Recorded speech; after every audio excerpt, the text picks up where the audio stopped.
आप थकते नहीं है सोचकर, बार बार जन्म, बार बार मरण, बार बार भोग, बार बार चाह, मलिन हृदय, इसलिए नहीं थकते हो।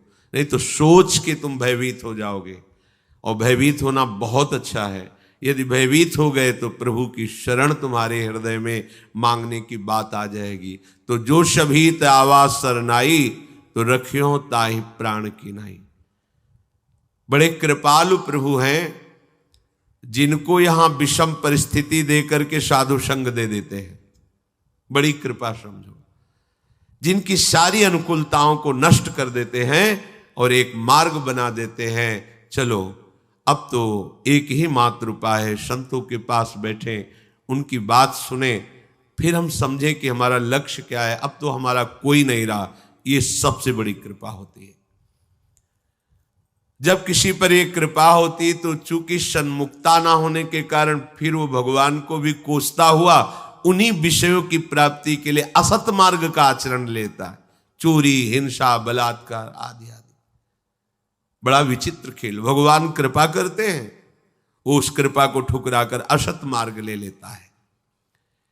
जीवन के विभिन्न स्तरों पर हम न जाने कितने कितने स्वांग करते चले आ रहे हैं। बस एक ही लक्ष्य था सब स्वांगों का, कि मैं निहाल हो जाऊं, निष्काम हो जाऊं, आनंदित हो जाऊं। पर किसी भी स्वांग से मुझे ये बात प्राप्त नहीं हुई। बार बार थोड़ा सा सुख और महान दुख यही भोगते चले आए। दुख का परिणाम भोगते हुए सुख की लालसा में जीवन भगवत विस्मृति के गर्भ में गिर गया। एक एक शब्द, सुख की लालसा में भोग रहे हैं दुख, और प्रभु की स्मृति, प्रभु का भजन त्याग दिए हैं।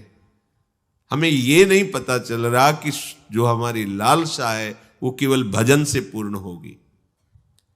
नए नए भोगों की चाह, नए नए आभावों का हृदय में दुख ज्यों का त्यों बना हुआ है। पता नहीं कैसी माया है। मन में आता है कि यदि इतना हमारे पास सुख सुविधा होती तो हम बहुत सुखी हो जाते।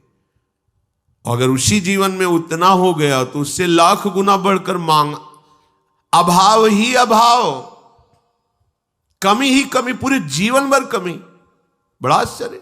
आप देखो ना कैसा छलावा माया करती है।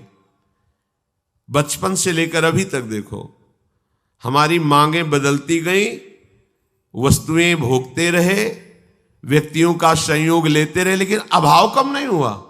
अब और जिस जीव पर भगवान की अनंत अपरिसीम कृपा होती है उसे भगवान दुख, विपत्ति, अपमान के जाल में फंसाते हैं। क्यों? निर्दयी है क्या? नहीं, यही एक औषधि केवल रह गई है। मनुष्य शरीर दिया, बड़ी अनुकूलताएं दी, फिर उसी में फंस गए तुम। अब क्या करें? ये कड़वी औषधि है पर अमोघ है। चाहे जितना उछल कूद मचाओ, कृपा समुद्र प्रभु ने अब तुम पर कृपा कर दी, अब तुमको भजन करना ही पड़ेगा। तुम्हारे लिए अब कोई रास्ता नहीं। एक बार कोई महापुरुष किसी उपासक से कह रहे थे, तुम लिख लो कागज में, तुम्हारे भाग्य में विषय सुख नहीं है। अगर तुम विषय सुख के लिए चेष्टा करते हो तो मारे जाओगे। लिख लो, तुम्हारे भाग्य में नहीं, तुम्हारे भाग्य में भगवत सुख है। इसे श्राप मानोगे या वरदान मानोगे? उन्होंने क्लियर कर दिया, है ही नहीं तुम्हारे भाग्य में विषय सुख। कुछ भी करके देख लो, करोगे तो मारे जाओगे। मारे जाओगे अर्थात तुम्हारी वृत्ति मारी जाएगी। उसके लिए प्रयास मत करो। तुम्हारे सुख में भगवत सुख है, तुम्हारे भाग्य में भगवत सुख है। रहस्य न समझने के कारण लगता है देखो ऐसा कह दिया, तुम्हारे भाग्य में विषय सुख है ही नहीं। ऐसे ही तुम कितना उछल कूद मचा लो, तुम कितना भागो, तुम्हें 3 तरफ से घेर लिया गया है, एक ही रास्ता है, इधर इधर इधर, तीनों तरफ बंद कर दिए गए रास्ते, पीछे लौट नहीं सकते, दाएं बाएं कोई रास्ता नहीं रखा गया, सन्मुख चलो भगवान की सीधे। अगर खड़े हो गए तो इतनी पीड़ा दी जाएगी कि खड़े भी नहीं हो सकते, आगे बढ़ो। यह है भगवान की विशिष्ट कृपा। चाहे जितना तुम प्रयास कर लो, यदि भगवत कृपा हो गई तो तुम्हें भजन करना ही पड़ेगा, भगवत प्राप्ति होगी ही तुम्हें। अपने लोग इसी लाइन में आ गए हैं, पता ही नहीं था कि कोई मंजिल भी होती है, ये कोई रास्ता भी होता है। ऐसे ही घेर के लाए और दौड़ाते चले, तब पता चला कि मुझे कितने महान मार्ग में प्रभु चला रहे हैं। अब इसमें ऐसी प्रतिकूलताएं भी आती कि पीछे मुड़ के देखो तो कुछ है ही नहीं, बंद है, साइड में कोई है ही नहीं, आगे का रास्ता बड़ा खुला हुआ है, खड़े हो नहीं सकते। तब रोना आता है, कितने कृपालु हो, कितने कृपालु हो, केवल एक ही रास्ता रखा है, मां में ये प्रपद्यन्ते, दूसरा रखा ही नहीं। और कृपा का प्रवाह तुम्हें खड़े रहने नहीं देगा। जैसे प्रवाह होता है ना, तो उसमें हाथ पैर मारने की जरूरत नहीं है, वो तुम्हें खुद बहा के ले जाएगा। वायु का प्रवाह तिनके को बड़े उच्च स्थान में पहुंचा देता है, तिनके की सामर्थ्य नहीं है। स्वामी श्री हरिदास जी महाराज, तिनका ज्यों बयार के बस। ऐसे ही अपने लोग देखते हैं कि लाडली जू की कृपा के प्रवाह में हम बहते हुए लाडली जू की तरफ जा रहे हैं। अब हम चाहें भी उत्तर दक्षिण पश्चिम तो नहीं जा सकते, अब सन्मुख ही भागना पड़ेगा। अगर इधर उधर की तरफ ताकोगे तो जलोगे, भाग नहीं पाओगे, नहीं भाग पाओगे, क्योंकि तुम कृपा पात्र हो, अब नहीं भाग सकते। उपद्रवी बच्चे हैं, अगर जरा सी छूट मिल जाए तो घर के बाहर खेलने के लिए राजी, वो खिलाड़ी खड़े हैं, काम क्रोध लोभ मोह इशारा कर रहे हैं, आ जाओ, पर मैया इतनी बलवान है कि वैसे कलाई पकड़े हुए नहीं, उधर देखना भी नहीं है। ऐसी कृपा रूपी मां, प्रियालाल की कृपा रूपी मां हमें ऐसे पकड़े हुए है। सच्ची मानिए, प्रतिपल ये अनुभव हो रहा है कि उनकी कृपा कितनी अहेतुकी है और कितनी समर्थ है। जो हमें महान पीड़ा देने वाले वो मुस्कुरा के बुला रहे हैं, हमें लगता है इनके साथ खेलने में बड़ा आनंद है, पर वो कृपा करके ऐसे पकड़े हुए, नहीं आनंद नहीं, वो आग है, उसमें जाओगे तो जल जाओगे, नष्ट हो जाओगे, और घसीट कर कृपा हमें लिए जा रही। प्रवाह में अनंत अपरिसीम मार्ग ऐसे तय होता चला जा रहा है जो हम कभी चल ही नहीं सकते थे। भूमिकाएं बदलती चली जाती हैं, कृपा का प्रभाव हृदय की स्थिति को बदलता चला जा रहा है।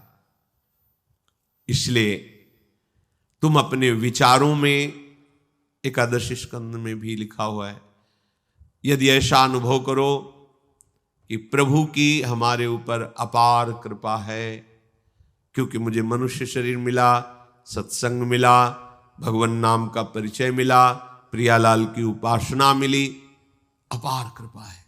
और जो दुख सुख पूर्व कर्म के अनुसार आए उसे चुपचाप सह लो। उपासक कभी अपने दुखों सुखों की गाथा दूसरे से नहीं कहता। अगर हम दूसरे को दुख बताएंगे भी तो क्या निवारण हो जाएगा? क्या रहीमन मन की मन व्यथा रखिए मन में गोए, सुनिठ लई हैं लोग सब बांट न लई है कोई। और हर पल प्रभु का स्मरण करते हुए मेरे ऊपर अपार कृपा हरि की है, जो ऐसा चिंतन करता है तो जैसे पिता की संपत्ति का स्वयं पुत्र अधिकारी हो जाता है, ऐसे परम पद का वो अधिकारी हो जाता है। ज्यादा प्रयास करने की जरूरत नहीं इसमें। इसमें प्रयास का मतलब है असाधन से बचना। हम प्रभु की तरफ तो उनकी कृपा से बह रहे हैं, असाधन उस कृपा के प्रवाह के विरुद्ध चलने के लिए हाथ पैर मत मारिए। बस यही प्रयास है। जो धारा तुम्हें कृपा की ले जा रही है उसके विरुद्ध आप काट कर इधर उधर चलने की कोशिश मत कीजिए, तो धारा तुम्हें प्रियालाल तक पहुंचा देगी।